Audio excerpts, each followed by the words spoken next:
फळांचा राजा आंबा उगाच म्हटले नाही आहे. हे आंबे खाणाऱ्या व्यक्तींना नक्कीच विचारून पहा. आंबे कितीही खाल्ले तरी मन समाधान होतच नाही. चला तर मंडळी, बाजारातून आंबे जायच्या आधी मस्त मनसोक्त खाऊन घेऊया. तर इथे मातीच्या भांड्यामध्ये तेल गरम केले, त्यामध्ये टाकले आहे जिरे छान फुलले की 5 ते 6 लसूण पाकळ्या, कढीपत्ता आणि हिरव्या मिरचीचे तुकडे टाकूया. कढीपत्ता छान तडतडला की यामध्ये टाकूया आपण हिंग.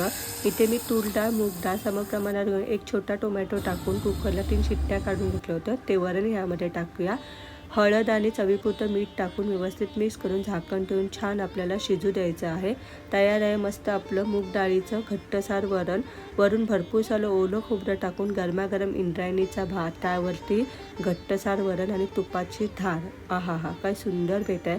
असा बेत असेल तर कोण बरं पोट भरून जेवणार नाही.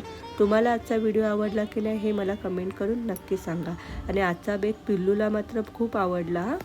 यम्मी.